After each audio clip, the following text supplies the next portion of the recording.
Ja, ik wil graag eens even voor.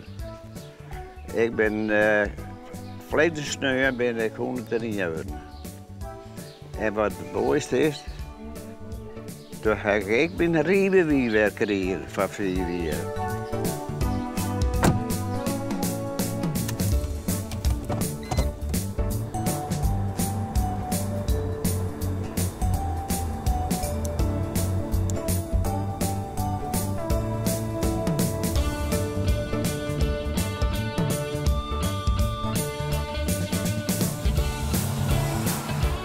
En dan kreeg je ook zien dat het zo prachtig waar is. En dan verderop, dan kun je heel bij de dik op staan. En dan sta je even het veld over te zien en even lekker even te genieten van de natuur.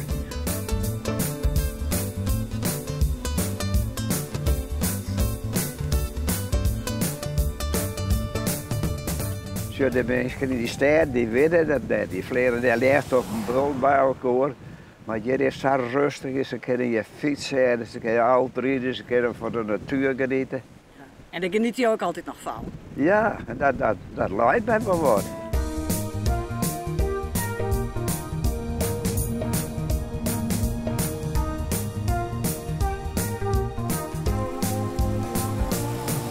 Want je moest wel keurd worden weer, hè? Ja.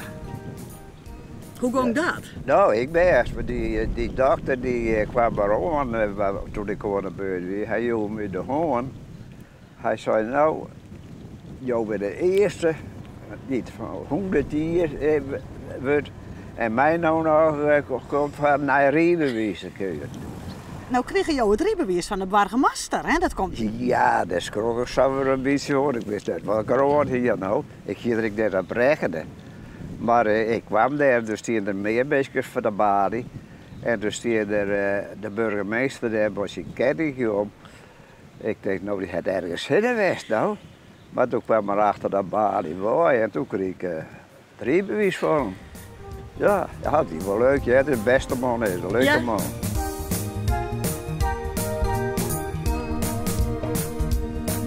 Wanneer heb je het rijbewijs ooit hellen? Nou, dat is, ik weet het net meer precies het hier, maar ik denk zo'n 64 hier. En wat moest je toen doen voor het rijbewijs? Niks. Ja, ik moest even uit zijn bodyman rijden. Toen zei hij, je rijd die dik maar uit de boorden en rij op de en dan ben ik geen wegrijden en toen kwam ik en ging ik het rijbewijs. Ja, het is nou strenger.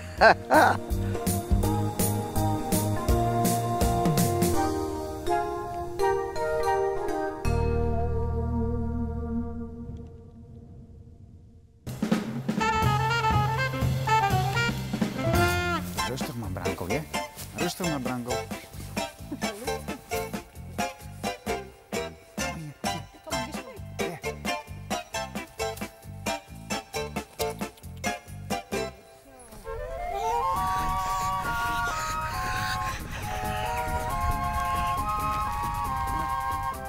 Kom maar, Branko, we gaan mooi naar huis, hè? Kom maar, 1, 2, hup. We gaan een hele speciale hond. Ja, een Jack Russell en een Branko. We hebben hem eigenlijk sinds 2010. Nu trek 4 jaar oud. En ja, hij is wel heel bijzonder. Goed zo. Goed zo. Mama, mooi bij een kersentje. Goed zo. Het is toch een brave hond, hè?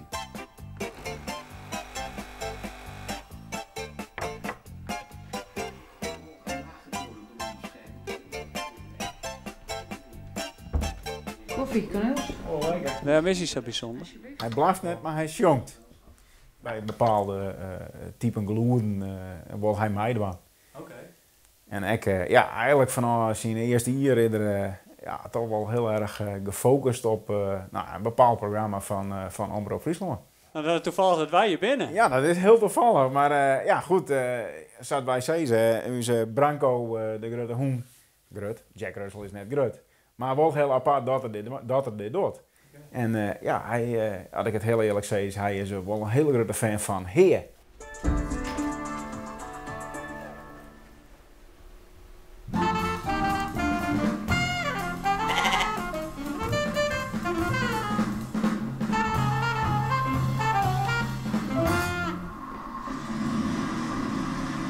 vooral als er de tune jet van hey, er sowieso wel heel attent en wil hij graag dat programma volgen.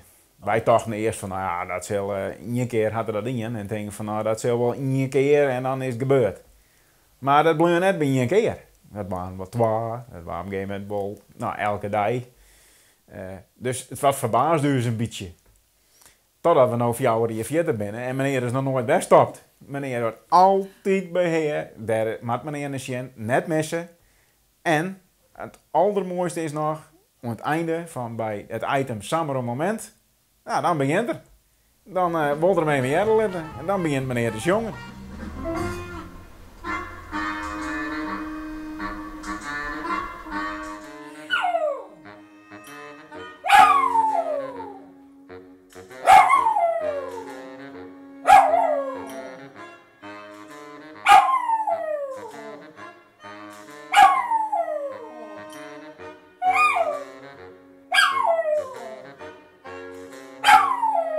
Het nieuwere daarvan is dat er het alleen nog maar beheer doet. Omroep Friesland.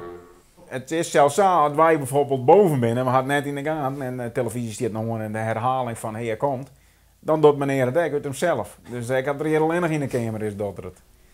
Dus dat is voor u al een teken van hey, hij vindt dat altijd leuk.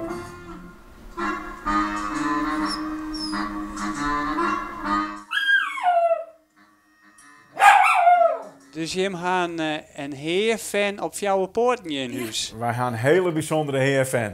Ja, iemand die net praat, eigenlijk misschien net in zijn kleurshot en jongt bij Samen een moment.